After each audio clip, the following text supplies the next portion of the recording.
Everybody do the things you do before. They say, move for me, move for me, move for me. Hi everyone. Thanks for coming out tonight. So my name is Cyndee, but it's not spelled like any normal person's name. My parents wanted me to feel special, so they spelled it Cyndee. Either they were trying to set a trend for having an entitled millennial child, or they were just working at Starbucks at the time.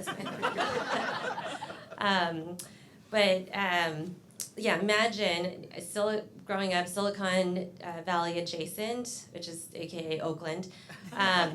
First day of kindergarten. Cyndee, anyone here named Cyndee? And I'm like, actually it's pronounced Cyndee, and if possible, I'd like to have a flexible class schedule and do my Oregon Trail homework from home.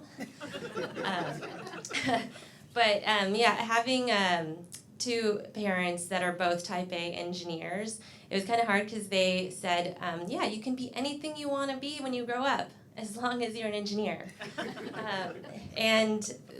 The other thing is, so at 36, I'm technically what's called a zennial, which is also known as an elder pretentious millennial.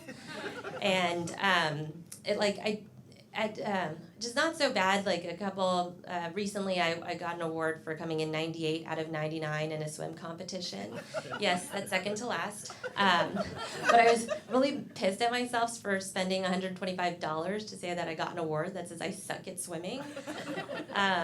Although word wouldn't be so bad if it came in as, and the award goes to the person who's still single at 36 and survived a whole week in Las Vegas with only a mild cold and only losing a GoPro, but she's still doing awesome. Like, I wouldn't mind that kind of award. Yeah, I'm kind of blanking, and this is my second time on the stage, so it's better now than never.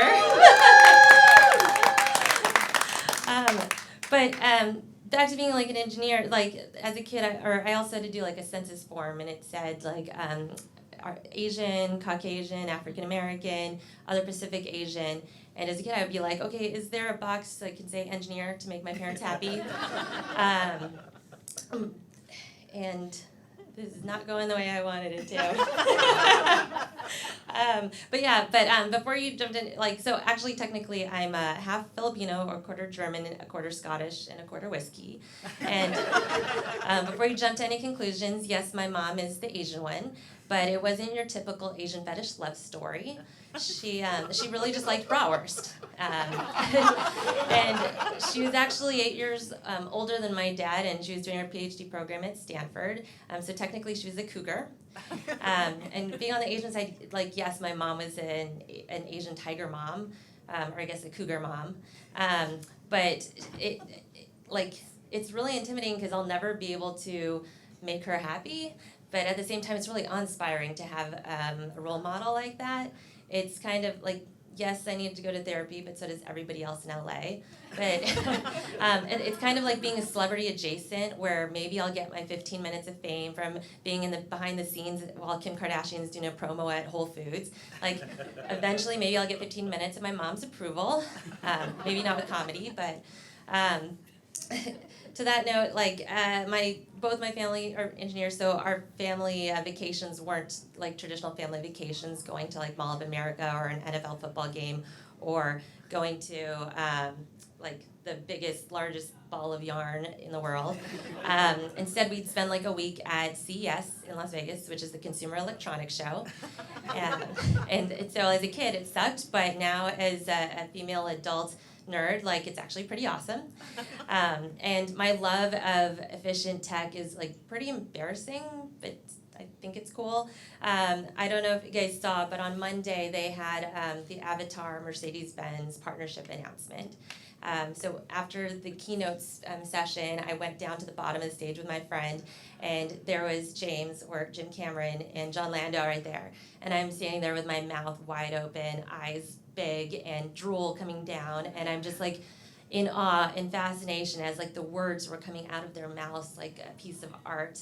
And as soon as there was a lull or a break, I pushed Jim and John out of the way, and I was like, Mr. Reporter, what is that app on your phone? It is the most amazing, incredible app I've ever seen. So take note, it's called Otter AI, and it is an artificial intelligence-powered assistant that magically transcribes and records the most important conversations you've ever wanted to have. And it's won awards on Apple and PC World and other stuff. But seriously, it's life-changing. It's like finding Jesus. It's definitely downloaded after this. So the other thing, but most nerds are more of an introvert. I'm the opposite. I'm an extreme extrovert, which is really hard because you get really sad when you're not around people constantly. And recently I started working from home, which is not very fun. I get a little stir crazy. And so I did something dumb. I invited 2 of my LA friends to come crash with me to keep me company. They've already started ruining my furniture, judging what I eat, and thinking that I work too much, if I don't call them pretty every 5 minutes. And they don't like the guys that I'm dating or any of the stuff I have. And I'm like, okay, cats, stop. I didn't think that I was moving in with my parents when I adopted you. But that's my time, so thanks, guys.